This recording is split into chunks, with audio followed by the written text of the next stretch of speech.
10 وصفات سحرية لعلاج نزلات البرد والسعال تعرف عليها. مرحبا بكم أعزائنا المتابعون في قناة تيبلز. تنتشر نزلات البرد المصحوبة بسعال هذه الأيام، خصوصا مع الاضطرابات المناخية التي تصاحب التغير في فصول السنة، وعادة ما تتسبب أعراض نزلات البرد في إفساد اليوم للشخص المصاب الذي يعاني من انسداد في مجرى التنفس المصحوب بسعال في بعض الأحيان. وينصح الأطباء عادة بمحاولة كبح نزلات البرد من بدايتها قبل أن تتفاقم وتتطور لمرض شديد. وبحسب تقرير نشره موقع بولد سكاي الطبي، يمكن استخدام بعض العناصر الموجودة بطبيعة الحال في مطبخ كل بيت لعلاج نزلات البرد والسعال منذ بداية الإصابة. واستعرض التقرير 10 عناصر مفيدة جدا في هذا الشأن، وهي: 1. الكراوية. تتميز حبوب الكراوية بخصائص دوائية عالية، حيث تساعد في علاج السعال الجافة وتحسن من أداء الجهاز التنفسي.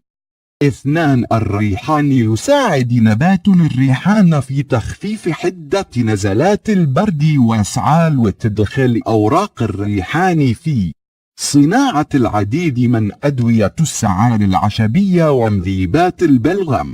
وتساعد أوراق الريحان في تنقية الشعب الهوائي، ويمكن غلي بعض أوراق نبات الريحان وتصفيتها وشربها، حيث سيشعر المريض براحة سريعة.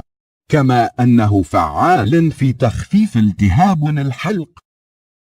3. القرفة. القرفة لها خواص مضادة للالتهابات، كما أنها مضادة للأكسدة والفيروسات والبكتيريا، وثبتت فعاليتها في الوقاية من نزلات البرد. ويمكن إضافة ربع ملعقة من القرفة المطحونة إلى ملعقة كبيرة من عسل النحل، وتناول ملعقة صغيرة من ذلك الخليط مرتين يوميا لمدة 3 أيام متتالية، فذلك سيضع نهاية لأشد أنواع نزلات البرد. 4. الثوم. يساعد الثوم في تقوية الجهاز المناعي للجسم، مما يساعد في محاربة نزلات البرد والسعال. فاحرص دائما على إضافة بعض فصوص الثوم لأطباقك بصفة يومية. 5. الزنجبيل. الزنجبيل غني بمضادات الفطريات ومضادات الأكسدة والفيروسات، لذلك فهو فعال جدا في علاج نزلات البرد. وينصح بتناول شراب الزنجبيل للتخفيف من حدة السعال وتهاب الحلق. ويمكن عمل شراب من الزنجبيل المغلي ونضيف إليه العسل وليمون للحصول على شراب مفيد جدا لمكافحة نزلات البرد والسعال. 6. العسل. عسل النحل معروفات جدا فوائده في تخفيف حدة نزلات البرد والسعال، فملعقة واحدة منه كفيلة بتهدئة السعال، خصوصا إذا تمت إضافتها للزنجبيل والليمون. 7. البصل. يخفف البصل من احتقان المجرى التنفسي المصاحب لنزلات البرد، سواء تم تناوله قطعا ضمن الوجبة أو كشراب. 8. الفلفل الأسود. يمكن إضافة القليل من الفلفل الأسود المطحون على ملعقة من عسل النحل، ويتم تناولها بصفة منتظمة في الصباح، حيث أن ذلك له تأثير إيجابي جدا في القضاء على نزلات البرد والسعال.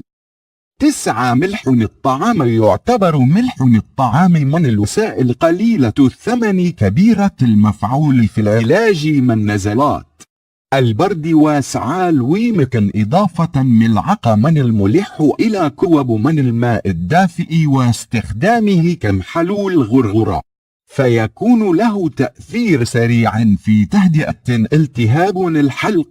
كما أن الغرغر بهذا الخليط تقضي على البكتيريا والفطريات التي تتكون في الحلق وتتسبب في التهابه.